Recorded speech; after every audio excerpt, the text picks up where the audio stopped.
نحمدہ و نصلی علی رسولہ الکریم اما بعد فاعوذ باللہ من الشیطان الرجیم بسم اللہ الرحمن الرحیم۔ سورۃ القصص کی آیت نمبر 51 سے آج کے سبق کا آغاز کریں گے۔ رب اشرح لی صدری ویسر لی امری واحلل عقدۃ من لسانی یفقہوا قولی رب زدنی علما رب زدنی علما رب زدنی علما۔ اللہم فقہنا فی الدین اللہم فقہنا فی الدین اللہم فقہنا فی الدین۔ اعوذ باللہ السمیع العلیم من الشیطان الرجیم من ہمزہ ونفخہ ونفثہ۔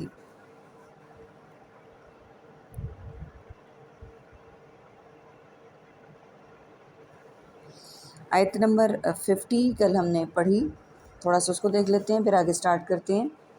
آیت نمبر 50 میں اللہ سبحانہ و تعالیٰ فرما رہے ہیں، پھر اگر یہ تیری نہ مانے تو یقین کر لے کہ یہ صرف اپنی خواہش کی پیروی کر رہے ہیں، اور اس سے بڑھ کر بہکا ہوا کون ہے جو اپنی خواہش کے پیچھے پڑا ہوا ہے بغیر اللہ کی رہنمائی کے۔ بے شک اللہ ظالم لوگوں کو ہدایت نہیں دیتا۔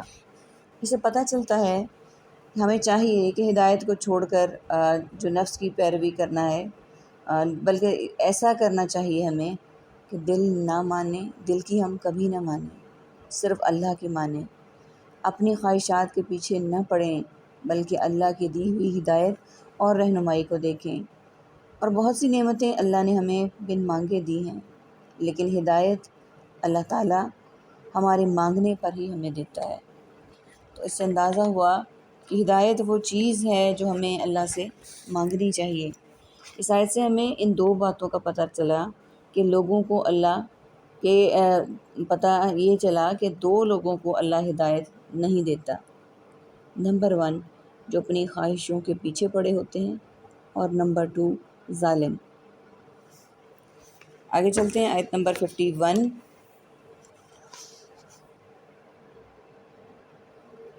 وَلَقَدْ وَصَّلْنَا لَهُمُ الْقَوْلَ لَعَلَّهُمْ يَتَذَكَّرُونَ، اور بلا شبہ یقیناً ہم نے لگاتار پہنچا دی ان کو بات تاکہ وہ سب نصیحت حاصل کریں۔ الذین، وہ لوگ جو آتیناہم الکتاب، ہم نے دی انہیں کتاب، من قبلہ، اس سے پہلے، ہم، وہ، بھی، اس پر، یؤمنون، سب ایمان لاتے ہیں۔ اس میں ربک کا ورڈ ایک ہی ہے، آتینا، ہم نے دی، آیت نمبر 51، اور بلا شبہ یقیناً ہم نے لگاتار پہنچا دی ان کو اپنی بات تاکہ وہ نصیحت حاصل کریں۔ یعنی ایک رسول کے بعد دوسرا رسول، ایک کتاب کے بعد دوسری کتاب ہم بھیجتے رہے، اور اس طرح مسلسل ہم اپنی بات لوگوں تک پہنچاتے رہے۔ مقصد اس سے یہ تھا کہ لوگ پچھلے لوگوں کے انجام سے ڈر کر اور ہماری باتوں سے نصیحت حاصل کر کے ایمان لے آئیں۔ آیت نمبر 52، وہ لوگ کہ ہم نے دی انہیں کتاب اس سے قبل کہ وہ اس قرآن پر ایمان لاتے۔ اس سے مراد یہودی ہیں جو مسلمان ہو گئے تھے، جیسے عبداللہ بن سلام وغیرہ، یا وہ عیسائی ہیں جو حبش سے نبی صلی اللہ علیہ وآلہ وسلم کی خدمت میں آئے اور آپ صلی اللہ علیہ وآلہ وسلم کی زبان مبارک سے قرآن کریم سن کر مسلمان ہو گئے۔ یہ ابن کثیر کی روایت ہے جو میں نے آپ کے سامنے اس وقت رکھی۔ آگے چلتے ہیں آیت نمبر 52۔ وَإِذَا يُتْلَى عَلَيْهِمْ، اور جب تلاوت کی جاتی ہے ان پر، وہ سب قالوا، وہ سب کہتے ہیں، آمنا بہ، ہم ایمان لائے اس پر، انہ الحق من ربنا، بے شک یہ حق ہمارے رب کی طرف سے، انا کنا من قبلہ مسلمین، بے شک ہم تھے اس سے قبل سب مسلمان، اولئک یؤتون اجرہم، یہی لوگ وہ سب دیے جائیں گے اپنا اجر، مرتین، 2 مرتبہ، بما، اس وجہ سے، صبروا، انہوں نے صبر کیا سب نے، ویدرؤون، اور وہ سب ہٹاتے ہیں، بالحسنۃ السیئۃ، بھلائی کے ساتھ برائی کو، ومما رزقناہم ينفقون، اور اس میں سے جو ہم نے رزق دیا ان کو وہ سب خرچ کرتے ہیں، وَإِذَا سَمِعُوا اللَّغْوَ أَعْرَضُوا، اور جب وہ سنتے ہیں لغو بات، سب اعراض کرتے ہیں، عنہ و قالو اس سے، اور وہ سب کہتے ہیں لنا اعمالنا ہمارے لیے ہمارے اعمال ہیں۔ عربی کے ورڈز کو پہلے دیکھ لیتے ہیں۔ یؤتون وہ دیے جائیں گے، مرتینی دو مرتبہ، یدرؤون وہ ہٹاتے ہیں۔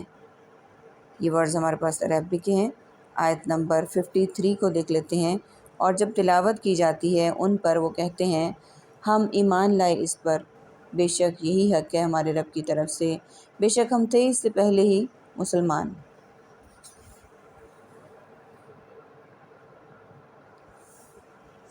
یہ اس حقیقت کی طرف اشارہ ہے جسے قرآن کریم میں کئی جگہ بیان کیا گیا ہے کہ ہر دور میں اللہ کے پیغمبروں نے جس دین کی دعوت دی وہ اسلام ہی تھا۔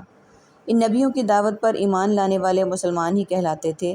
یہودی یا نصارہ وغیرہ کی اصطلاحیں لوگوں کو اپنی خود ساختہ ہیں اور بعد میں ایجاد ہوئیں۔ اسی اعتبار سے نبی کریم صلی اللہ علیہ وآلہ وسلم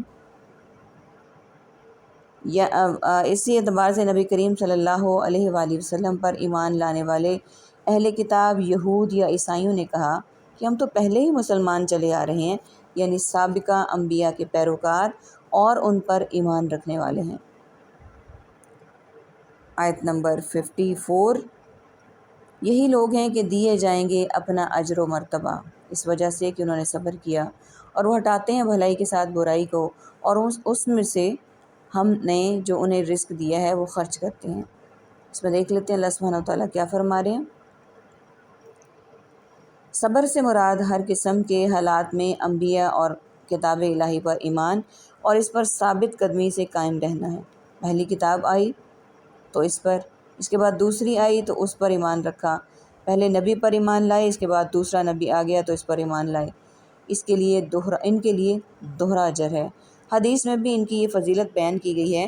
نبی صلی اللہ علیہ وآلہ وسلم نے فرمایا 3 آدمیوں کے لیے دوہرا اجر ہے، ان میں سے ایک وہ اہل کتاب ہے جو اپنے نبی پر ایمان رکھتا تھا اور پھر مجھ پر ایمان لے آیا۔ صحیح بخاری کی حدیث، صحیح مسلم کی حدیث آپ کے سامنے ابھی میں نے پیش کی ہے، اور اس کے آخر میں جو کہا گیا کہ یہ نیکی سے بدی کو ٹال دیتے ہیں اور جو ان کو رزق دیا گیا ہے وہ اس میں سے خرچ کرتے ہیں۔ دیکھیے، یعنی برائی کا جواب برائی سے نہیں دیتے بلکہ معاف کر دیتے ہیں اور درگزر سے کام لیتے ہیں۔ آیت نمبر 55 اور جب سنتے ہیں لغو بات تو اعراض کرتے ہیں اس سے، اور وہ کہتے ہیں ہمارے لیے ہمارے اعمال، وَلَكُمْ أَعْمَالُكُمْ اور تمہارے لیے تمہارے اعمال، سلام علیکم سلام ہو تم پر، لا نبتغی نہیں ہم چاہتے، الجاہلین جاہلوں کو۔ اس کو دیکھ لیتے ہیں آیت نمبر 55 کو۔ یا لغو سے مراد وہ مذاق ہے جو مشرکین کرتے تھے۔ یہ سلام تحیہ نہیں بلکہ سلام متارکہ ہے۔ سلام تحیہ وہ ہوتا ہے جو ہم ایک دوسرے کو سلامتی کی دعا کرتے ہوئے کہتے ہیں السلام علیکم، کہ اللہ تم پر اللہ کی السلام علیکم تم پر سلامتی ہو، جو ہم سلامتی کی دعا دیتے ہیں، اس کو سلام تحیہ بولتے ہیں۔ اور سلام متارکہ وہ ہے جو ہم اردو میں لفظ بولتے ہیں کہ تمہیں تو سلام ہے۔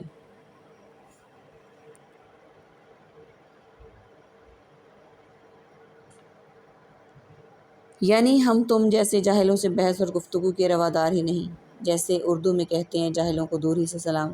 ظاہر السلام سے مراد ترک مخاطبت ہے، یعنی اس سے بولنا ترک کرنا ہے۔ اسے تھوڑا سا ڈیٹیل میں دیکھ لیتے ہیں۔ یہاں سلام سے مراد ہے کہ جاہلوں سے بحث اور گفتگو نہ کی جائے، یعنی سلام سے مراد ترک مخاطبت ہے، یعنی جاہلوں سے بحث اور گفتگو نہ کی جائے، جیسے اردو میں کہتے ہیں کہ جاہلوں کو دور ہی سے سلام، جاہلوں سے قطع تعلقی نہیں کرنی کسی معاملے میں، جاہلوں سے ہمیں قطع تعلقی نہیں کرنی چاہیے، لیکن کسی معاملے میں ان سے اگر بات کی جائے تو بہت محتاط طریقے سے بات کریں اور سلام دعا کی حد تک ان کے ساتھ تعلق رکھیں، کیونکہ اسلام نے ہمیں قطع تعلقی سے منع کیا ہے۔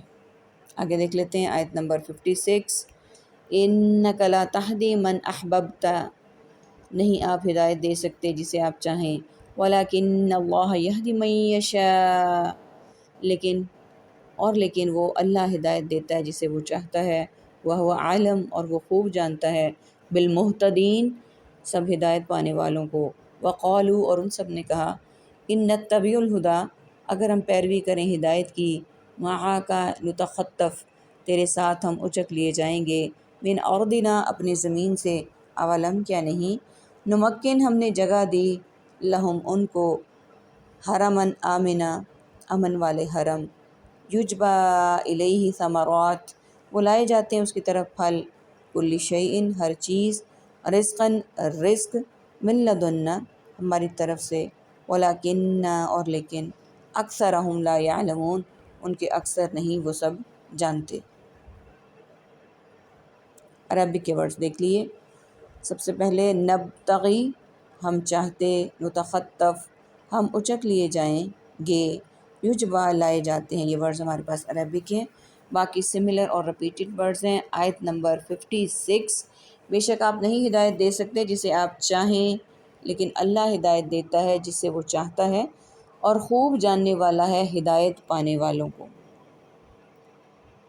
اسے پتہ چلتا ہے ہمیں کہ اللہ سبحانہ و تعالیٰ فرما رہے ہیں، صحیح بخاری اور مسلم کی روایت میں آپ صلی اللہ علیہ وآلہ وسلم نے ہمیں بتایا، اور اس پر تمام مفسرین کا اتفاق بھی ہے کہ آیت نبی صلی اللہ علیہ وآلہ وسلم کے چچا ابو طالب کے بارے میں نازل ہوئی۔ ابو طالب نے نبی صلی اللہ علیہ وآلہ وسلم کے ساتھ ہمیشہ ہمدردی کی، لیکن ایمان نہ لایا۔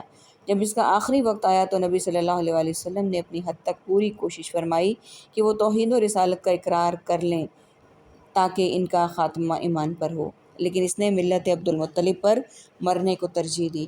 اس پر اللہ تعالیٰ نے آیت نازل فرما کر آپ صلی اللہ علیہ وآلہ وسلم پر واضح کیا کہ آپ کا کام صرف تبلیغ و دعوت ہے اور رہنمائی ہے، لیکن ہدایت کے راستے پر چلا دینا یہ ہمارا کام ہے۔ ہدایت اسے ہی ملے گی جسے ہم ہدایت سے نوازنا چاہیں، نہ کہ اسے جسے آپ ہدایت پر دیکھنا پسند کریں۔ صحیح بخاری اور صحیح مسلم کی یہ روایت ابھی جو آپ کے سامنے میں نے بیان کی۔ آیت نمبر 57، انہوں نے کہا ہم پیروی کریں اس ہدایت کی، تیرے ساتھ تو ہم اچک لے جائیں گے اپنی زمین سے۔ اللہ نے فرمایا، بھلا کیا نہیں ہم نے جگہ دی ان کو امن والے حرم میں، لائے جاتے ہیں ہر جانب سے ان کی طرف پھل، ہر چیز، ہر قسم کے بطور رزق ہماری طرف سے، اور لیکن ان کے اکثر نہیں جانتے۔ یعنی ہم جہاں ہیں وہاں ہمیں رہنے نہ دیا جائے گا، اور ہمیں اذیتوں سے، مخالفین سے، جنگ و پیکار سے دوچار ہونا پڑے گا۔ یہ بعض کفار نے ایمان نہ لانے کا عذر پیش کیا۔ اللہ نے جواب دیا، یہ ان کا یہ عذر غیر معقول ہے، اس لیے کہ اللہ تعالیٰ نے اس شہر کو جس میں یہ رہتے ہیں امن والا بنایا ہے۔ جب یہ شہر ان کے کفر و شرک کی حالت میں ان کے لیے امن کی جگہ ہے، تو کیا اسلام قبول کر لینے کے بعد وہ اس کے لیے امن کی جگہ نہیں رہے گا؟ یہ مکے کی وہ خصوصیت ہے جس کا مشاہدہ لاکھوں حاجی اور عمرہ کرنے والے ہر سال کرتے ہیں، کہ مکے میں پیداوار نہ ہونے کے باوجود نہایت فراوانی سے ہر قسم کا پھل بلکہ دنیا بھر کا سامان وہاں ملتا ہے۔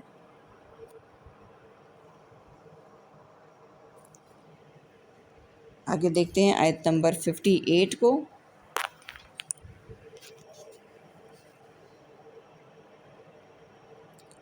وَكَمْ أَهْلَكْنَا مِن قَرْيَةٍ بَطِرَتْ مَعِيشَتَهَا، اور کتنی ہم نے ہلاک کر دیں بستیاں اترانے لگیں اپنی معیشت پر۔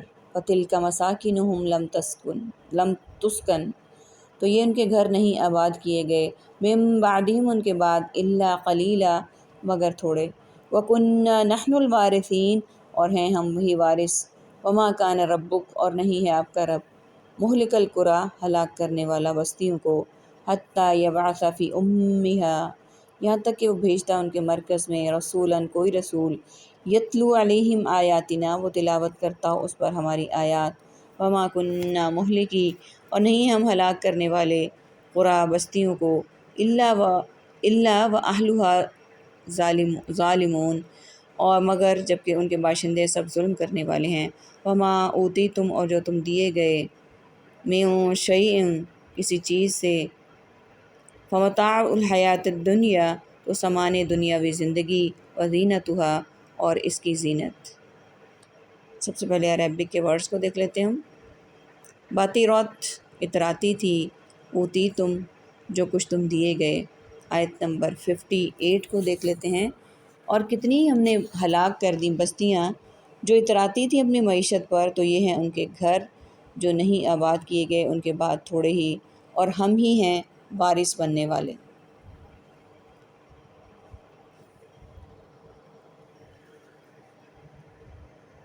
دیکھ لیتے ہیں اس میں اللہ سبحانہ وتعالیٰ کیا فرما رہے ہیں۔ یہ مکے کی وہ خصوصیت ہے جس کا مشاہدہ لاکھوں حاجی اور عمرہ کرنے والے جو ہیں وہ کرتے ہیں، جب وہ پیداوار نہ ہونے کے باوجود ہر چیز کی فراوانی کو دیکھتے ہیں۔ اس کو ہم پہلے بھی تھوڑا سا پڑھ چکے ہیں کہ وہاں اللہ سبحانہ وتعالیٰ ہر قسم کا پھل بلکہ دنیا بھر کا سامان ان کو عطا کرتے ہیں۔ یہ اہل مکہ کو ڈرایا جا رہا ہے کہ تم دیکھتے نہیں کہ اللہ کی نعمتوں سے فیضیاب ہو کر اللہ کی ناشکری کرنے اور سرکشی کرنے والوں کا انجام کیا ہوا۔ آج ان کی بیشتر آبادیاں کھنڈر بنی ہوئی ہیں، یا صرف صفحات تاریخ پر ان کا نام رہ گیا ہے، اور اب آتے جاتے مسافر ہی ان میں کچھ دیر کے لیے سستالیں تو سستالیں۔ ان کی نحوست کی وجہ سے کوئی بھی ان میں مستقل رہنا پسند نہیں کرتا، یعنی ان میں سے کوئی بھی باقی نہ رہا جو ان کے مکانوں اور مال و دولت کا وارث ہوتا۔ آیت نمبر 59، نہیں ہے آپ کا رب ہلاک کرنے والا بستیوں کو، یہاں تک کہ وہ بھیجتا ہے ان کے مرکز میں ایک رسول، وہ پڑھ کر سنائے ان پر ہماری آیات، اور نہیں ہے ہم ہلاک کرنے والے بستیوں کو مگر جب کہ ان کے باشندے ظلم کرنے والے ہوں۔ یعنی تمام حجت کے بغیر کسی کو ہلاک نہیں کرتا۔ امیہ بڑی بستی کے لفظ سے یہ معلوم بھی ہوا کہ چھوٹے علاقوں میں نبی نہیں آئے بلکہ مرکزی مقامات پر نبی آتے رہے، اور چھوٹے علاقوں میں اس کے چھوٹے علاقے اس کے ذیل میں آتے رہے، یعنی وہ اس کے انڈر تھے۔ یعنی نبی بھیجنے کے بعد وہ بستی والے ایمان نہ لاتے اور کفر و شرک پر اپنا اصرار جاری رکھتے تھے، تو پھر انہیں ہلاک کر دیا جاتا۔ یہاں پر اسی بات کی وضاحت کر دی گئی ہے۔ آیت نمبر 60، اور جو کچھ دیے گئے ہو کوئی چیز تو وہ دنیاوی زندگی کا سامان ہے اور اس کی زینت ہے۔ وما عند اللہ خیر وابقی، اور جو اللہ کے پاس ہے وہ بہت بہتر ہے اور زیادہ باقی رہنے والا ہے۔ افلا تعقلون، تو کیا تم سب عقل نہیں رکھتے؟ یعنی جو اللہ کے پاس ہے وہ بہت بہتر اور زیادہ باقی رہنے والا ہے، تو کیا بھلا تم عقل نہیں رکھتے؟ یعنی اس میں یہ بتایا گیا کہ یعنی کیا اس حقیقت سے بھی تم بے خبر ہو کہ یہ دنیا اور اس کی رونقیں عارضی بھی ہیں اور حقیر بھی، جبکہ اللہ تعالیٰ ہی اہل ایمان کے لیے اپنے پاس جو نعمتیں، آسائشیں اور سہولتیں تیار کر رکھی ہیں وہ دائمی بھی ہیں اور عظیم بھی۔ حدیث میں ہے، اللہ کی قسم دنیا آخرت کے مقابلے میں ایسی ہے جیسے تم میں سے کوئی شخص اپنی انگلی سمندر میں ڈبو کر نکال لے، پھر دیکھے کہ سمندر کے مقابلے میں انگلی میں کتنا پانی ہوگا۔ یہ صحیح مسلم کی روایت میں نے آپ کے سامنے بیان کی۔ آج کا سبق الحمدللہ مکمل ہو گیا۔ اللہ تعالیٰ سے دعا ہے کہ اس سبق میں جن امتوں کا ذکر ہے کہ ان کا نام بھی باقی نہیں ہے، اللہ سبحانہ و تعالیٰ سے دعا ہے کہ اللہ تعالیٰ ہمارا شمار ایسے لوگوں میں نہ کرے۔ اللہ سبحانہ و تعالیٰ ہمارا شمار ان لوگوں میں کرے جو اللہ تعالیٰ کا نام لینے والے، جو اللہ تعالیٰ کے دین کو پھیلانے والے اور اس پر عمل کرنے والے ہیں اور اس کو سکھانے والے ہیں۔ آمین یا رب العالمین۔ وآخر دعوانا ان الحمد للہ رب العالمین۔ سبحانک اللہم وبحمدک، نشہد ان لا الہ الا انت، نستغفرک ونتوب الیک۔ السلام علیکم ورحمۃ اللہ وبرکاتہ۔